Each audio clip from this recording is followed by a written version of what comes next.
En esta segunda clase de Introducción a la Biblia vamos a considerar el concepto de inspiración.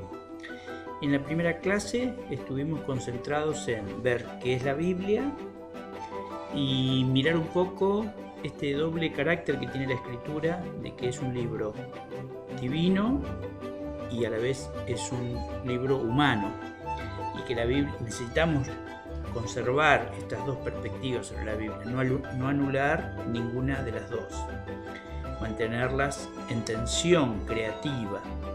Esto le da a la Biblia una característica muy particular como libro en el concierto del resto de la literatura. Aún otros libros religiosos, como puede ser el Corán para el Islam, no es considerada literatura humana, digamos, ¿no? Sino que es considerado totalmente divino. De allí, justamente, de esta tensión que hay en la tradición bíblica judeocristiana, en que la Biblia, las Escrituras, son tanto un libro de origen divino como un libro de hechura humana, es que surge el concepto de inspiración. Y pensemos un poquito en este concepto.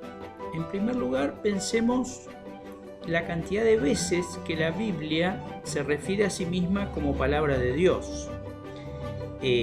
Podemos remontarnos al Éxodo y pensar en los escritos de Moisés. Moisés recibe la ley en el monte. Señal inequívoca de que esa es una palabra que viene de Dios. Y luego todo el desarrollo de la ley tiene que ver con comunicaciones divinas a Moisés, que debe traducirlas en escritura.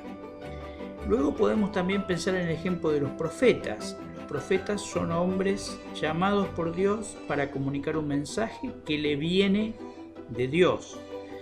Y hay una fórmula profética que es la más conocida y famosa, y es cómo empezaban los profetas su discurso, que es algo así como así dice el Señor, : y entonces los profetas hablaban en primera persona, una primera persona profética, es decir, el profeta casi se borra, ¿cierto? Se corre del escenario, es simplemente un heraldo para poder dar esa palabra que Dios le está comunicando y comunicarla al pueblo, ¿cierto? Es una palabra que viene directamente de Dios.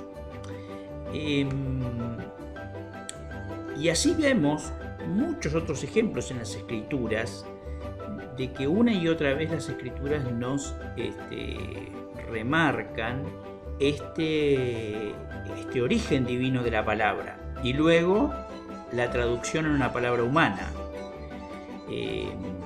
Mi traducción aquí es un buen término, porque Dios no piensa en hebreo, ni piensa en griego, ni piensa en castellano, ¿no es cierto? Entonces hay un volcar al lenguaje humano siempre, y no solo al lenguaje, a la cultura, a las tradiciones, a las formas literarias, y entonces esa palabra que viene de Dios adquiere una forma que está preparada para que los seres humanos de una determinada cultura la entiendan, ¿no es cierto? Si Dios no nos hablara en términos de nuestra cultura, no lo entenderíamos. Y acá hay algo que tiene que ver con la inspiración y con la revelación. Dios adapta su palabra a la comprensión humana, y siempre la comprensión humana es una comprensión situada en una cultura, en un medio. Entonces Dios adapta su palabra al idioma, adapta su palabra eterna a las tradiciones, a las costumbres, a los modos de entender, en suma, a la cultura humana. Si Dios tuviera que transformar la cultura humana para poder comunicar, esto sería un proceso imposible. Por eso ahí aparece el lado humano de la Escritura, que está volcada, cuajada en moldes humanos. Ahora, ¿qué es esto de inspiración? La palabra inspirada aparece una sola vez en las Escrituras, en 2 de Timoteo 3:16. Toda escritura es inspirada por Dios y útil para, etcétera, etcétera, etcétera, ¿no? Conocemos el pasaje, ha sido muy citado. ¿Qué es esto de inspirado? El término griego es theopneustos. Theopneustos. Literalmente es soplada por Dios. Es saliendo del aliento divino. Esa sería la traducción literal. O sea, la escritura, toda escritura es soplada por Dios. Porque viene del término teo, Dios, y neustos, que viene de espíritu, digamos, ¿no? De soplar, de viento. Entonces es una palabra soplada. Esta es la única texto en la escritura donde nos acercamos, por decirlo así, al método de Dios para revelar las escrituras. El otro día habíamos considerado 1 de Pedro 1:19-21, donde dice Pedro: tengan en cuenta que ninguna escritura es de interpretación privada, porque los santos hombres de Dios hablaron guiados, ¿cierto?, por el Espíritu Santo. Ahora, acá aparece el gran tema. ¿Qué es la inspiración? ¿Qué quiere decir soplada por el Espíritu?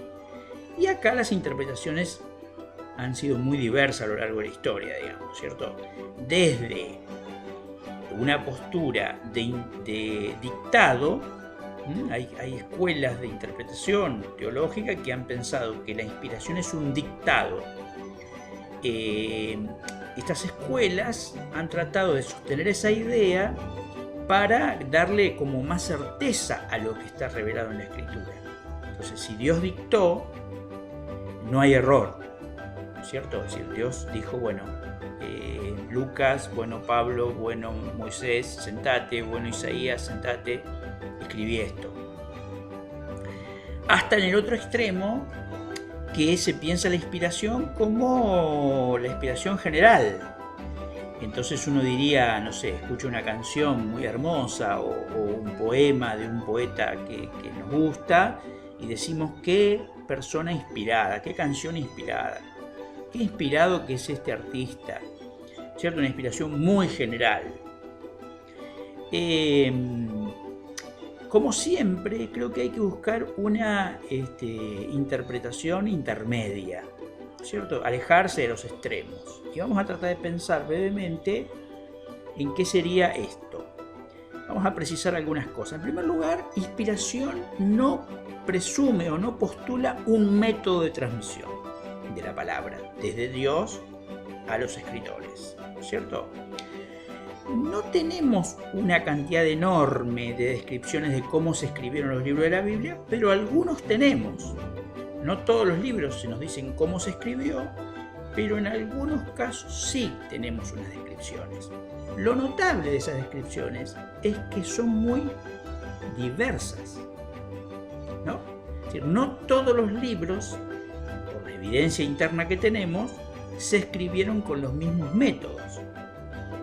Entonces, por ejemplo, ya hemos aludido, Moisés escribió los 10 mandamientos en un dictado, ¿no? Lo que dice, bueno, fue al monte, llevó las tablas. Recuerden que primero se le habían dado unas tablas escritas por el dedo de Dios, esas tablas las rompió, y las segundas tablas subió con las tablas y se da la indicación del dictado, ¿no es cierto?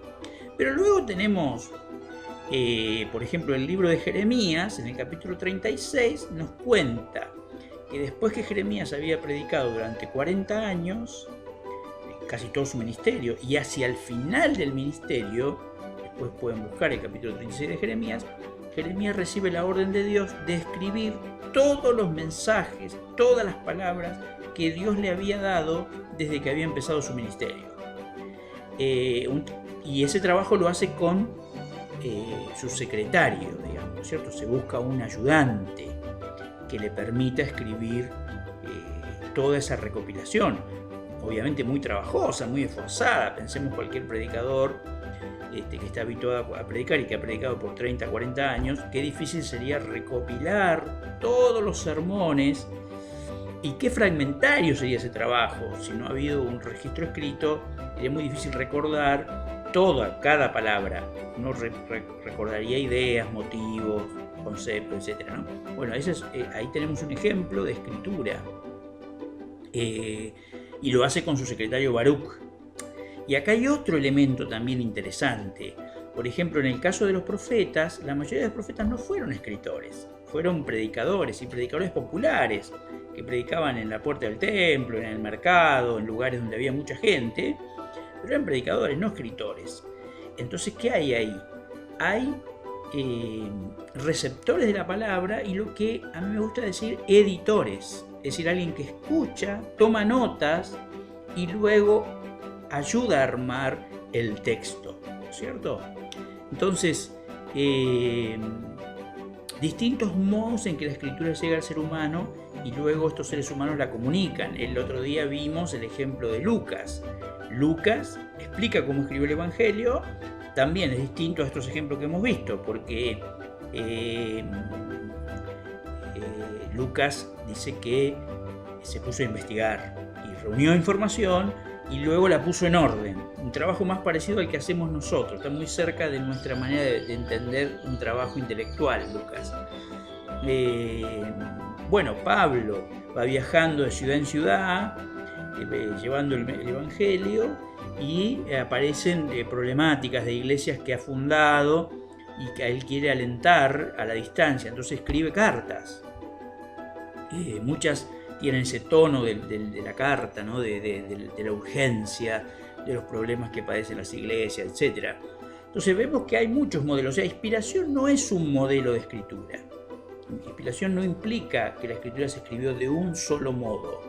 Inspiración implica que las palabras que se escribieron, los conceptos que se transmitieron, estaban soplados, inspirados. Dios estaba atrás de esas ideas que se iban a transmitir, ¿cierto? Eran ideas que en última instancia no venían de la mente y del corazón humano, pasaban a través de la mente y del corazón humano, pero por la obra del Espíritu, digamos. Esto es muy importante, ¿cierto? Nuestro concepto de escritura va a ser también nuestro concepto de lectura de la escritura y va a influir en nuestro concepto de cómo vivir las escrituras, ¿cierto? Así que en primer lugar, inspiración no tiene que ver tanto con un método. Luego aparece otra idea que es muy importante aquí.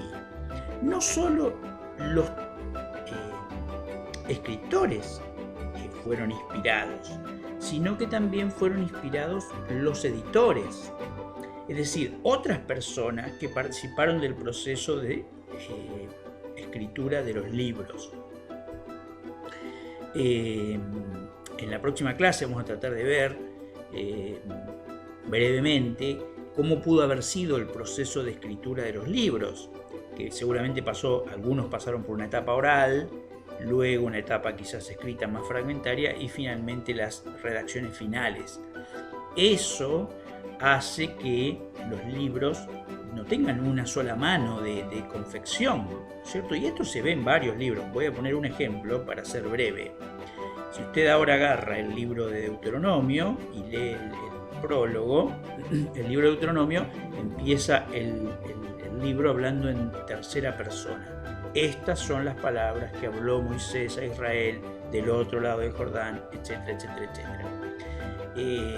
Ahora no recuerdo de memoria, pero creo que es en el versículo 7 o 9 del capítulo 1, que de pronto hay como dos puntos y empieza a hablar Moisés, porque el narrador que ha introducido el libro introduce el sermón de Moisés. Y Moisés dice, yo les dije cuando estaba, y cambió la persona, ¿cierto? Pasó a la primera persona. Lo mismo pasa al final del libro, porque Moisés muere y se nos relata su muerte y su sepultura por Dios en el monte Pisga, frente a la tierra prometida, donde Dios no le deja entrar, y entonces ahí aparece un Moisés que ya no está, pero el libro continúa, y otra vez vuelve la tercera persona. Ahí claramente aparece el editor, y uno puede decir de Moisés en Deuteronomio, ¿qué son? Bueno, 3 largos sermones, que son el 90% del libro, y luego tenemos un prólogo escrito por alguien que lo escribió para darle la apertura del libro y la presentación, y un epílogo también escrito por un redactor y un editor que le dio el cierre al libro. Entonces no hay que buscarle mucha vuelta al asunto para darse cuenta que la escritura es el proceso de Dios que inspira a muchos seres humanos que participan en la elaboración y producción de los libros. Ese proceso que Dios inspira al autor, inspira a un editor, inspira a alguien que de pronto conserva un texto, una historia, a veces en tradición oral, hasta que puede ser plasmado en un escrito. Ese escrito tiene una vida hasta que tenemos las redacciones finales que tenemos hoy en día. Luego ese texto va a ser traducido a otros idiomas. Luego debe ser interpretado.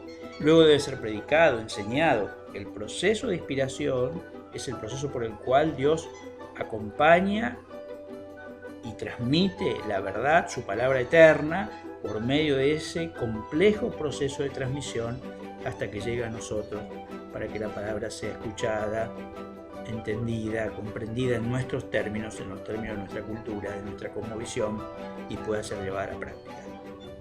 Bueno, que el material de esta clase sea interesante. Va a haber un par de textos para leer y algún video más que podamos sacarle todo el provecho que nos haga bien.